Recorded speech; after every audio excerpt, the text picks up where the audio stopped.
Aujourd'hui, nous allons aborder ensemble un sujet intéressant de la hi-fi moderne et de la musique numérique. Ce sont des mots que vous entendez souvent comme fréquence d'échantillonnage, encodage en bits, les formats de codage et même le bitrate. Alors dans l'absolu, est-ce que ça change quelque chose dans mon choix d'appareil musical ? Sur les fiches produits de la boutique d'eric.com, vous avez peut-être vu compatible jusqu'au 32 bits 768 kHz, voire même compatible avec le DSD 512. Et vous êtes nombreux à vous poser la question, est-ce que ça change quelque chose sur la musique que j'écoute à la maison ? Dès lors qu'on s'abonne à une plateforme musicale, on a aussi ces informations qui nous sont affichées. Qualité CD 1644, qualité HD 2496. Si vous téléchargez aussi vos fichiers chez Qobuz, vous avez ces informations en plus de devoir choisir est-ce que c'est du FLAC 1644, 2496, de la IFF que je dois sélectionner dans mes fichiers. Ce qu'on a l'habitude de dire, c'est que la musique, c'est comme la photo numérique. C'est pas parce qu'on empile des millions de pixels qu'on a absolument la garantie d'avoir la meilleure photo. Eh bien, en musique, c'est important de comprendre ces données pour choisir son matériel, pour régler son application, mais ce n'est pas pour autant que cette course à la technologie, aux meilleurs chiffres, au meilleur débit, que c'est la garantie de la plus belle écoute musicale. Donc c'est ce qu'on va vous expliquer, comprendre ces chiffres dans cette vidéo pour justement bien vivre vos écoutes musicales.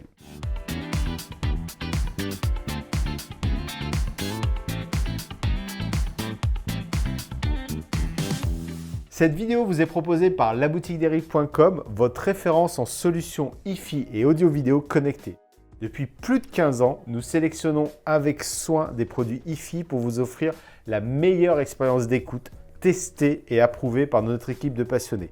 Déjà, près de 40 000 clients ont choisi nos produits, notre expertise, avec une note moyenne de 4,8 sur 5 sur plus de 6 000 avis. Alors rendez-vous sur laboutiquederic.com pour découvrir tout notre catalogue.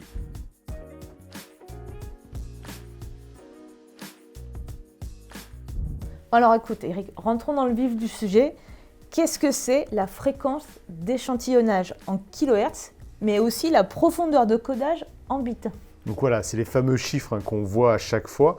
Donc ce qu'il faut comprendre, c'est que quand on passe de la musique analogique, le son dans la réalité, donc cette fameuse onde sonore, à la musique numérique qui, elle, c'est forcément des 1 et des 0, et ben on effectue une numérisation du signal, de cette onde sonore. C'est-à-dire, qu'est-ce que c'est ? En fait, on va vouloir faire des photos afin de capter cette onde et l'encoder. Deux paramètres définissent la qualité de cette conversion de l'analogique vers le numérique. D'ailleurs, si vous regardez nos vidéos nombreuses sur la télé d'Eric, quand on parle des DAC, on parle de ces mêmes données. Donc on est avec le DAC dans l'ordre inverse, on passe du numérique à l'analogique. Donc la première étape qui va consister à capter cette onde sonore, on va le faire avec de l'échantillonnage. Donc là, tu viens de parler d'échantillonnage et de fréquence d'échantillonnage. Ça intervient comment dans cette numérisation de cette onde sonore ? Et ben voilà, au moment où on fait la conversion de l'analogique en numérique, on va vouloir prendre, comme je le disais, un maximum de photos et le plus souvent possible. Et ça va même être extrêmement souvent parce que quand on prend le fameux format CD 16 bits 44 kHz, c'est là qu'on a notre fréquence d'échantillonnage, 44 kHz, ça veut dire 44 000 fois par seconde. Donc on va prendre 44 000 photos de cette onde sonore par seconde. Donc là, si je comprends bien, 96 kHz, c'est 96 000 photos de cette seconde d'onde sonore et 192, c'est 192 000 de cette seconde d'onde sonore. Exactement. Donc là, vous commencez à voir la différence et l'intérêt ou pas de passer de la format dit normal qualité CD à haute définition. C'est qu'on va analyser bien plus souvent entre la qualité CD et la qualité haute définition. Donc le but va être de suivre le plus précisément cette onde sonore au moment de sa numérisation. Donc fréquence d'échantillonnage, on l'a abordé, mais on parle aussi de profondeur de bits. Donc qu'est-ce que c'est par rapport à la fréquence d'échantillonnage et comment ça vient en fait se coupler ? La fréquence, c'est le nombre de fois où on regarde. Après, une fois qu'on a regardé, qu'on a pris la photo, il va bien falloir encoder cette information, cette onde sonore, donc cette valeur discrète, en une valeur cette fois-ci numérique. Donc comme toujours, depuis que l'informatique existe, on code ça en un certain nombre de bits. Donc là, le format CD, c'est 16 bits. Donc qu'est-ce que ça veut dire ? une petite parenthèse informatique, ça veut dire 2 puissance 16. C'est-à-dire qu'on va avoir la possibilité d'encoder sur une valeur qui a 65 536 niveaux différents. Et quand on monte en haute définition, 24 bits, 32 bits, on voit que c'est des ordres de grandeur qui sont énormes, et une énorme différence parce qu'on est en puissance de 2. Donc 2 puissance 24, c'est plus de 16 millions de niveaux différents, de nuances possibles. Et donc quand on passe à 32 bits, 2 puissance 32, là on monte à plus de 4 milliards de nuances possibles pour encoder cette valeur qu'on a observée sur l'onde sonore. Donc si on analyse le fichier CD qui est le fichier IFI en 1644, qu'est-ce que ça donne en réalité? Alors le fameux 16 bits 44 kHz, c'est-à-dire qu'on va avoir encodé en 2 puissance 16, c'est-à-dire sur plus de 65 000 nuances, cette fameuse amplitude de l'onde sonore qui monte, qui descend, parce que le son, il vient, il repart, c'est les mouvements du haut-parleur. On va les avoir observés 44 000 fois par seconde, donc ce qui explique que la qualité CD, c'est déjà une excellente restitution sonore pour justement suivre au mieux cette courbe et retranscrire au mieux l'amplitude sonore entre les sons très faibles et les sons très forts. Quand on écoute un concert de musique classique, ou je dirais même sur un CD de variété, on a énormément de nuances qu'on veut reproduire.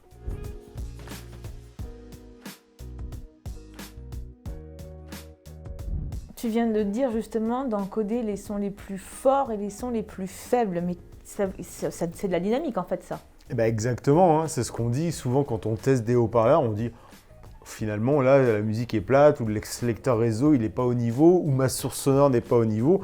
Ce qu'on ressent c'est justement quand on parle de quelque chose de plat, c'est un manque de dynamique, c'est-à-dire qu'il y a finalement un tassement entre les sons faibles et les sons forts. Donc c'est exact, je dirais c'est le challenge qu'ont eu dans les années 80 quand on est passé à la musique numérique sur les CD, c'est comment réussir vraiment à stocker, à reproduire toute cette dynamique. Concrètement, c'est quoi pour toi, enfin pas pour toi, pour tout le monde en fait, la correspondance entre la dynamique et les bits?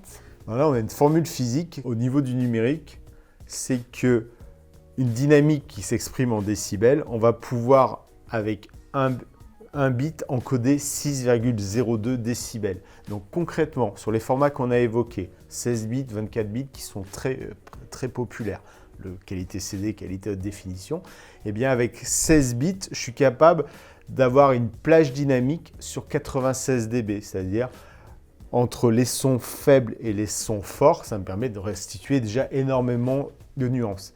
Et ce qu'on va chercher aussi à faire, et c'est pour ça qu'est apparue après la musique haute définition, c'est arriver à encoder cette musique avec le moins possible bien sûr de saturation et de bruit et de distorsion.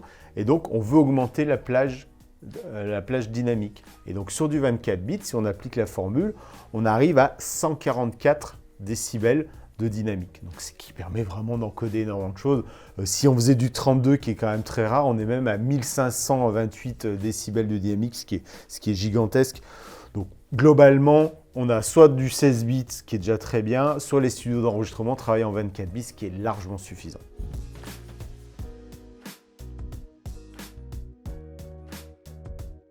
Donc Eric, si je prends comme exemple les deux résolutions audio qui sont plus communes et les plus usitées, c'est-à-dire le 1644 et le 24-192. Qu'est-ce qu'il en est? Tu as raison d'utiliser ce bon terme. Et c'est souvent là que vous nous interrogez, vous dites « je suis perdu entre résolution audio, fréquence d'échantillonnage et profondeur d'encodage en bits ». Donc, pour être simple, quand on dit 16 bits 44 kHz, ça exprime la résolution audio qualité CD qui est échantillonné à 44 kHz et encodé sur 16 bits tout simplement. Donc la même chose sur la haute définition. Et avec ces données numériques, qu'est-ce que j'en fais du coup? Et justement, on va vouloir les stocker dans des fichiers ou les transmettre sur des flux internet, les fameuses plateformes de streaming. Là, on a créé les formats de fichiers ou les formats de flux audio que vous connaissez tous, le MP3, le PCM, le DSD, et qui ensuite ont été, je dirais, popularisés par l'informatique où on a très rapidement voulu stocker ça en WAV, en WMA, en FLAC, en AIFF ou en AAC par exemple. On met souvent en duel en fait le côté musique analogique et musique numérique. Mais dans l'absolu, qu'est-ce qu'on a pu gagner, voire perdre avec la bascule vers la musique numérique? Alors, je vais occulter la partie CD. Si vous le voulez, on a fait d'ailleurs une vidéo sur le CD qui explique bien dans le détail ce format. Mais dans les années 2000, où là, la musique dématérialisée s'est vraiment popularisée et très fortement répandue, on avait à l'époque une problématique, c'est qu'on ne disposait pas de gros moyens, de grosses capacités de stockage. Je me souviens, mon premier baladeur, c'était 128 mégas de stockage. Donc autant dire que c'était ridicule. Pour info, un CD, c'est 600. Donc, mais c'était génial, on avait une petite clé USB qui faisait baladeur. Donc c'est là qu'a été popularisé le format MP3. L'inconvénient, c'est qu'on partait d'un signal numérique qui avait été capté en 16 bits 44 kHz, mais là on avait une contrainte de place, donc c'est vrai qu'on a fortement compressé avec de la perte de détail, de la perte de dynamique. C'était le format MP3, mais c'était génial d'avoir toute cette musique dans sa poche, où les premiers iPods, c'était de la musique compressée au format AAC d'Apple. Donc là, Eric, on a abordé le sujet de comment on capte l'onde analogique et comment on la met en support numérique. Mais si on regarde nos fiches produits, on indique en fait tous les formats numériques compatibles. On parle de PCM, de Wave, d'AIFF, d'ALAC, de FLAC. Donc comment je peux en fait m'y retrouver et comprendre quel format ou quel fichier est compatible avec ce dont j'ai besoin? Cette information numérique, on a besoin de la stocker dans des formats. C'est comme en photo. Quand on prend des photos, c'est stocké en format JPEG, en format TIFF par exemple. Donc on va avoir l'équivalent dans le monde de l'audio, c'est le format PCM. C'est-à-dire qu'au moment où on fait l'enregistrement numérique, on stocke ça en PCM qui gère le 1644, le 24-192 par exemple. Et ensuite, les produits informatiques, les produits hi-fi, ils y sont tous allés, chaque constructeur, chaque développeur de logiciels a créé un format pour mieux utiliser tout cela, parce qu'il pouvait y avoir des contraintes, on me parlait tout à l'heure de place. Donc, nos formats qu'on voit sur les fiches produits, que ce soit le Wave, la IFF, qui sont des formats bruts non compressés, mais qui prennent énormément de place, après ça a été amélioré en format FLAC, qui est le format open source qu'on conseille beaucoup, ou le format ALAC, qui est l'équivalent chez Apple, ou le format WMA qui est l'équivalent chez Microsoft. Voilà, chaque fabricant y sont allés pour pouvoir mieux manipuler, offrir plus de confort aux utilisateurs.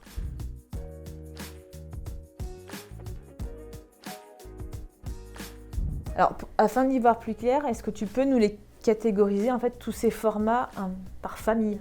Voilà, comme je disais, le but c'est que soit on voulait résoudre des problèmes de stockage, soit aujourd'hui sur Internet des problématiques de flux. Par exemple, le leader mondial qui est Spotify, on sait tous qu'il compresse énormément sa musique, mais ce n'est pas par hasard. Quand tu as des millions d'abonnés, au bout d'un moment, tes serveurs et tes tuyaux sont dimensionnés en fonction, et donc tu veux manipuler des données que tu arrives encore à manipuler, à servir à tout le monde.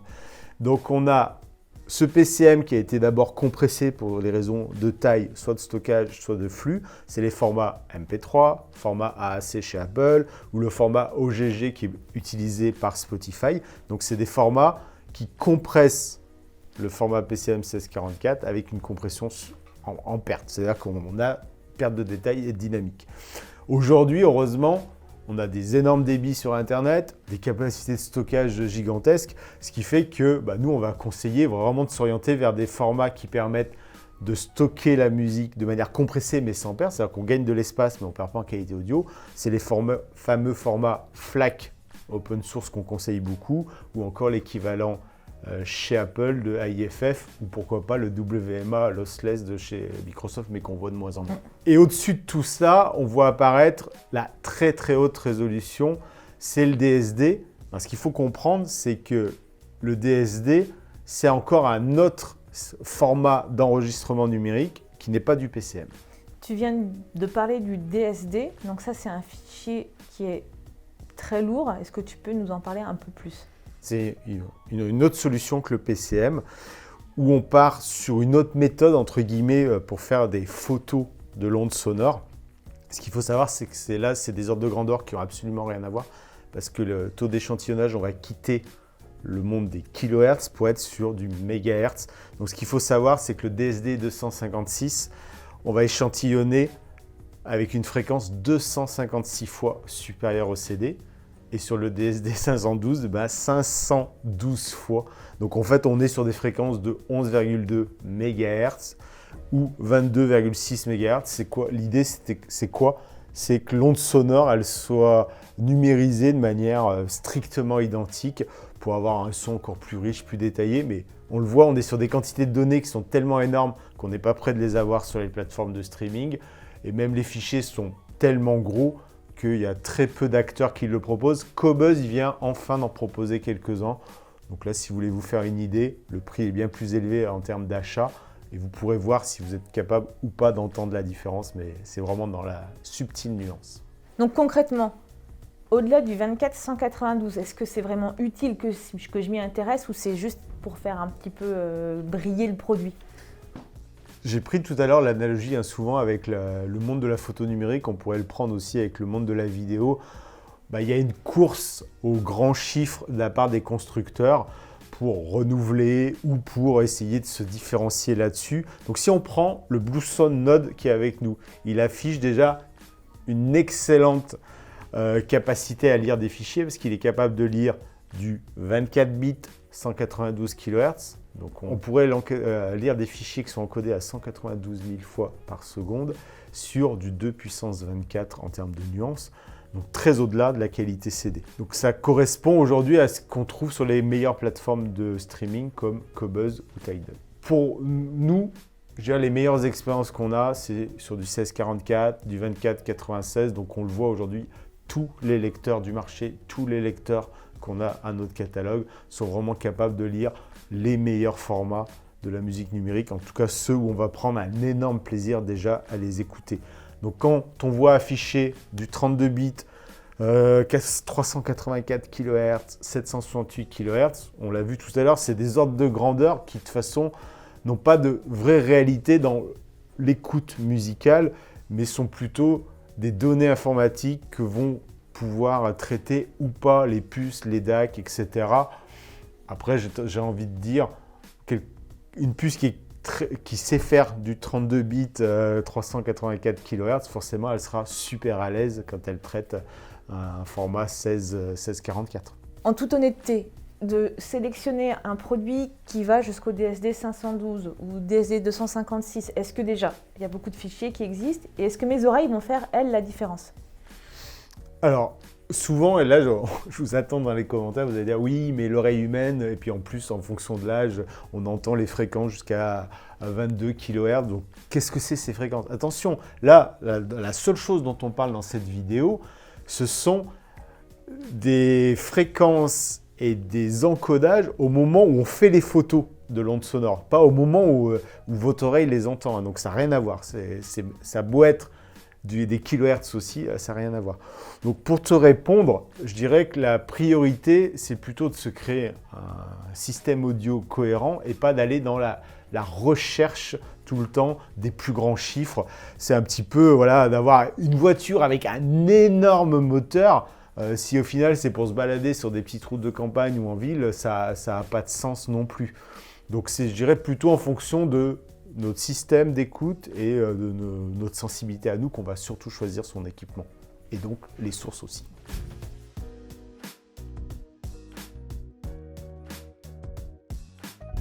Donc pour toi, quels seraient les 5 conseils que tu nous donnerais pour, on va dire, évaluer la qualité sonore?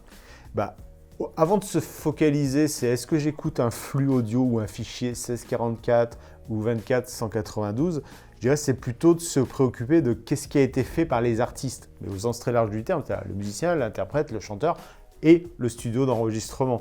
Donc, quelle est la qualité du master? Et c'est ça qui est essentiel, on le voit très bien. Il y a des morceaux de musique, quand ils sont passés, je pense notamment à un morceau hyper connu, Hotel California des Eagles. Moi, je préfère largement le live qui a été enregistré, je crois, en 94, qui est uniquement disponible en 1644. Il est bien meilleur que la version haute définition qui est stockée chez Qobuz, qui affiche du 24-192. Donc la captation, l'interprétation qui a été faite est pour moi bien plus importante que la gueule du fichier, en fait, ou du flux. On évoque tout le temps dans nos vidéos et aussi avec vous au téléphone la cohérence et la qualité du système audio. C'est ça qui qui compte aussi dans un choix de format et d'écoute. Oui, des fois les gens nous disent, voilà, je veux m'acheter un DAC, celui-là parce qu'il a telle puce et que j'ai vu qu'il affichait du 32 bits, 768 kHz, donc ça doit être génial. Oui, mais la première question qu'on vous pose, c'est monsieur, madame, vous avez quoi derrière? Parce que c'est pas le processeur qui va faire que d'un seul coup, c'est incroyable. Je pourrais prendre un autre parallèle, c'est avec les jeux vidéo. On a beau avoir les consoles, les ordinateurs les plus puissants, si les graphistes ils ne savent pas dessiner, ils ont dessiné comme leurs pieds, on n'aura pas une belle image ou ça sera saccadé si ça a été mal animé. Donc là, c'est la même chose. Prenons quelque chose d'abord de cohérent avant d'aller regarder les données techniques des processeurs, des convertisseurs DAC par exemple. Et je dirais qu'il en va de même pour la source, c'est-à-dire que si tu as un mauvais système ou un système vraiment ancien, il n'y a pas d'intérêt d'aller chercher des fichiers DSD si ton système n'est pas en cohérence avec. Ouais, je ne parlerai même pas de l'ancienneté parce qu'on peut avoir des excellents amplis qui ont 30 ans, des excellents enceintes, mais souvent les gens nous disent voilà, moi je veux un super streamer chez Ineos, chez Auralic et j'écoute Spotify. Bah ouais, mais vous allez écouter de la musique compressée, comme je l'ai dit, avec perte, donc moins de détails, moins de dynamique sur le format AOG. Le meilleur système possible. Alors oui, ça sera toujours mieux que l'enceinte Bluetooth, mais ça sera très loin de ce qu'est capable de faire. C'est un produit comme Auralic où on va lui donner du Qobuz ou du Tidal par exemple, qui là sera cohérent. On aura une belle restitution sonore, y compris sur de la qualité CD. L'autre jour, on a fait une vidéo sur les conseils pour, on va dire, améliorer notre système hi-fi et on parlait du traitement acoustique de la pièce. Est-ce que là, ça rentre en jeu aussi ? Oui, et puis même dans les commentaires, des gens disaient, et je suis vraiment d'accord avec ça, ça compte des fois pour plus de 50% de vraiment la restitution sonore qu'on va avoir. Là encore une fois, avant de se préoccuper, est-ce que j'écoute du 1644, du 24, 196, vous voyez déjà la phrase, est-ce que j'écoute des données numériques, c'est improbable. C'est est-ce que je suis dans de bonnes conditions ? Mais des fois, tout simplement, est-ce que je vais pouvoir m'asseoir au milieu de mes enceintes et pas parce que mon canapé est décalé, etc. Donc l'endroit où on écoute, pour moi, est déjà primordial bien avant de se préoccuper de comment le flux PCM a été stocké derrière. Et là, le dernier point qu'on peut aborder ensemble, si tu veux bien Eric, c'est du coup les formats, la qualité des formats, comment je les choisis. Et bien là, il y a une vraie contrainte de praticité. Parce que par exemple, prendre un abonnement chez Qobuz, Tidal, prendre l'option HD qui va permettre d'avoir jusqu'à 24/192, il faut quand même savoir que ça va être envoyé dans les tuyaux Internet et que le bitrate, on en a très peu parlé, mais c'est le débit de ces données stockées qui viennent du format PCM, qui sont là balancées en FLAC, et ça va de 4 à 9 mégas. Et donc il faut une bonne connexion ADSL, c'est-à-dire que si on est à la campagne, dans sa résidence secondaire, au fin fond de la Pampa, on peut être coincé et avoir que de la qualité CD. Donc là aussi, n'allons pas chercher la course à ces données-là, mais plutôt qu'est-ce qui va être pratique ou pas. Et je pense notamment aux baladeurs aussi, qui ont des capacités de stockage de 64 Go, des cartes mémoire en rapport, ou si on écoute tout avec son iPhone, où le gigaoctet est très cher facturé par Apple, là aussi, c'est là que ça va être intéressant de se préoccuper de la taille et de la résolution de ce qu'on écoute, parce que mettre plein de fichiers HD dans un iPhone, après il ne reste plus de place pour les photos par exemple. Donc c'est plutôt ça aussi qu'il faut regarder, c'est pas je veux les meilleurs chiffres pour écouter, mais c'est qu'est-ce qui va être facile par rapport à mon débit internet ou par rapport à la capacité de stockage de mes appareils, notamment les appareils nomades. Ce qui me fait rebondir, souvent on entend je veux du DSD, allez voir la taille d'un fichier DSD et vous allez voir, vous n'allez pas beaucoup en stocker dans un smartphone par exemple. Après sur le DSD, il y a aussi un autre paramètre important à considérer, c'est le prix du fichier. Exactement, oui, c'est entre 50 et 80 € l'album. Donc les gens déjà hurlent aujourd'hui quand un vinyle est vendu 30 €. Donc on peut le voir. Alors nous avons vu ensemble dans cette vidéo que les chiffres, c'est utile pour faire son choix, mais en réalité, ils ne sont pas la garantie absolue de la meilleure qualité audio et musicale. Il faut prendre la qualité de l'enregistrement, du mastering comme tu l'as évoqué Eric tout à l'heure, mais aussi la qualité de votre chaîne hi-fi. Là, c'est vraiment des points importants à aborder.